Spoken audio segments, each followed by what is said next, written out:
राधे राधे। 13 जनवरी 2026 new black day for India. जी हां, आप लोग सही सुने, यही 13 जनवरी 2026 एक नया काला दिन इंडिया के इतिहास में ये बन चुका है। ऐसा क्या हुआ इस दिन कि उसे एक ब्लैक डे बोलना पड़ रहा है?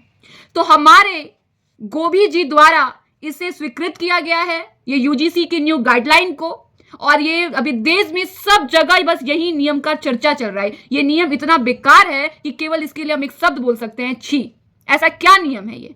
वीडियो के लास्ट तक बने रहिए और आप भी जरूर कमेंट करके जाइएगा। ना ये वीडियो किसी जाति को हानि पहुंचाने के लिए हो रहा है, ना ही ये किसी नफरत के बेस पे हो रहा है।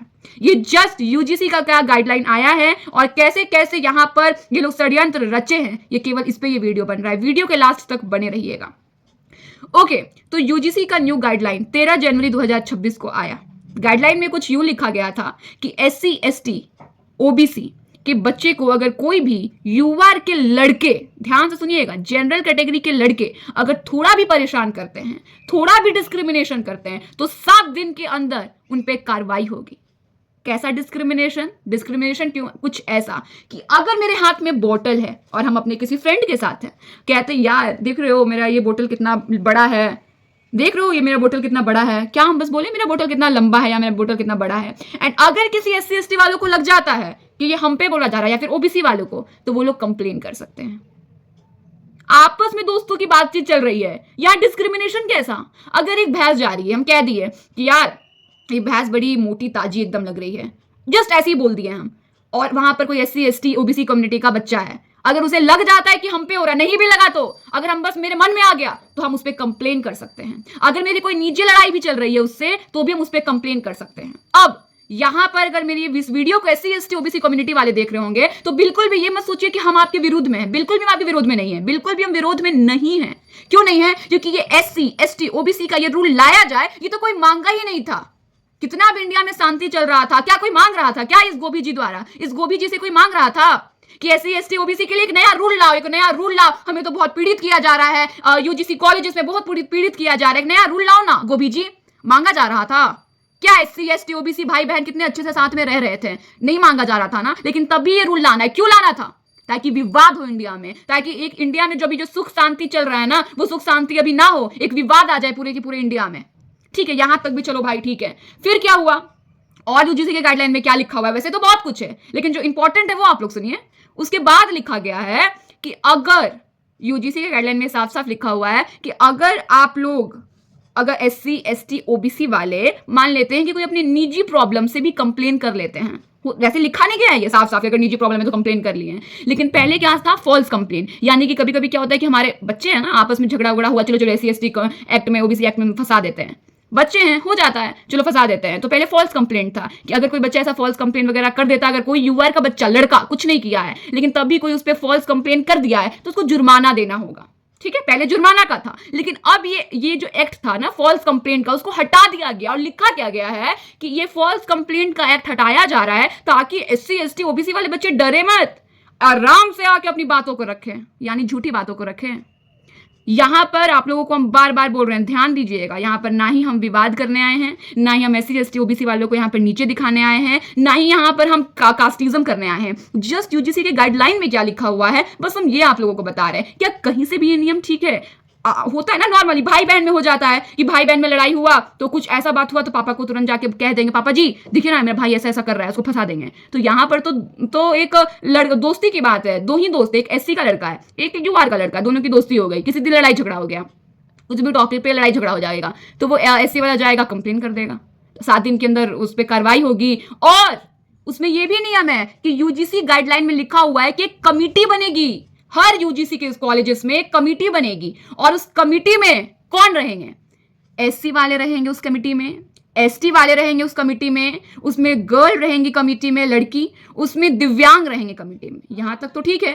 UR वाले कहां गए? वो भी तो रहेंगे ना कमिटी में।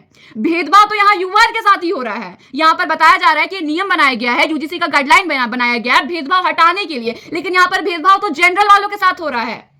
अगर एक हॉस्टल में एक एससी वाला बच्चा, एक जनरल वाला बच्चा साथ में रहता है, मान लीजिए कि एससी वाले बच्चों को कोई प्रॉब्लम हो गया, स्किन डिजीज है और या तो कुछ भी अस्थमा है मान लीजिए, या कुछ भी प्रॉब्लम है, और जनरल वाला बच्चा है वो बहुत वीक है, वीक यानी उसे अगर कुछ भी आसपास वायरस होता है, कुछ भी प्रॉब्लम होता है तो उसका इम्यूनिटी सिस्टम ऐसा है, बहुत कमजोर है, उसको कोई भी वायरस उसके बॉडी में तुरंत चला जाता है, ठीक है। तो वो कह दिया कि सर देखिए ना, उसको ये कोई प्रॉब्लम है, अस्थमा है, चाहे उसको स्किन डिजीज है, तो हमको एक अलग रूम दे दीजिए सर प्लीज, ठीक है। उस पे भी केस होगा। अगर वहां पर एससी वाला बच्चा जाके कंप्लेन कर देता है कि मैं इस रूम में हूं इसलिए वो चाहता है कि वो इस रूम से चला जाए, तो उस पे भी केस हो सकता है। लेकिन वहीं अब यहां पर सिचुएशन को चेंज कर दिया जाए, जनरल वाले बच्चे को अस्थमा है या उसे कोई स्किन डिजीज है, एससी वाले बच्चे जाके अगर कंप्लेन करते हैं या फिर एससी वाले बच्चे जाके बोलते हैं सर मुझे उसके साथ नहीं रहना, उसे ऐसा ऐसा प्रॉब्लम है, मुझे भी होने का चांसेस है, ठीक है, तो तब वो जाकर आराम से चेंज करवा सकता है। एंड यहाँ पर जनरल वाले कुछ नहीं कर सकते हैं। मतलब ये क्या है, आप लोग सोच रहे हो क्या है। एंड यहां पर हम बार बार बता रहे हैं ये कोई गोभी जी से मांगा नहीं था कि हमें एससी एसटी का नियम दीजिए, हमें ओबीसी का दीजिए, कोई मांगा नहीं था कि हमें ये सब दीजिए, ये करिए वो करिए। अभी तो रिजर्वेशन का ये लोग कर ही रहे थे कि रिजर्वेशन इतने परसेंट का, उस परसेंट का, तब भी हम लोग चुप, सारे लोग चुप थे। लेकिन तब सोचा अच्छा कोई विवाद नहीं कर रहे हो तुम लोग, कोई कास्टिज्म नहीं कर रहे हो, ऐसे थोड़ी रहने देंगे, 2026 स्टार्ट हो गया, कुछ तो स्टार्ट करो। बस स्टार्ट हो गया। पहले ये केवल एससी एसटी एक्ट था, यानी केवल एससी और एसटी वाले केवल कर सकते थे, लेकिन ज्यादा तो वोट मिल नहीं पा रहा था, हो सकता है कुछ वोट का दिक्कत हो रहा होगा। अच्छा रुको, एक काम करते हैं, ओबीसी को भी लाते हैं अपनी तरफ, तो 80% वोट उधर चला गया और यहां पर 20% वालों को छोड़ दिया गया। क्या 20% वाले इंडियंस नहीं है? क्या यहां पर हिंदू मुस्लिम की बात ही नहीं हो रही है, इंडियंस, क्या 20% इंडियंस नहीं है? हमारा इंडिया हमेशा ये एक डेवलपिंग रह जाएगा। चाहता है ना ये गोभी कि हमारा इंडिया यूएसए जैसा बने, चाइना जैसा बने, कभी नहीं बन सकता। अगर ऐसा गोभी जैसा हमारा नेता रहे, अगर गोभी जैसा हमारा प्रधानमंत्री रहे, तो कभी भी हमारा इंडिया डेवलप नहीं हो सकता। हमेशा डेवलपिंग रहेगा, हमेशा विकासशील रहेगा, कभी विकसित भारत नहीं बन सकता इंडिया। और आप लोग खुद सोचिए कि अगर आप अपने ऊपर रह के एक बार सोचिए कि आप एक कॉलेज में जाते हैं एंड वहां पर आप पढ़ लिख रहे हैं, लेकिन आप उससे ज्यादा ये सोच रहे हैं कि कहीं हम मेरे ऊपर कंप्लेन ना हो जाए। मान लेते हैं पैसे आराम से आप और आपके दोस्त बैठे हैं, ऐसी एक दोस्त जाति देख के बनता है क्या कि वो एससी का है तो मेरा दोस्त नहीं बनेगा, एसटी का तो मेरा दोस्त नहीं बनेगा, ओबीसी का तो मेरा दोस्त नहीं बनेगा, दोस्त बन गया। एससी का एक लड़का है और एक जनरल है, बस वो जनरल वाला ऐसे कर दिया, बे यार क्या बात कर रहे हो, ऐसे बस सोचेगा ओ मेरे बात को काट दिया, ऐसा वो कर दिया, रुको तुम पे कंप्लेन करते हैं।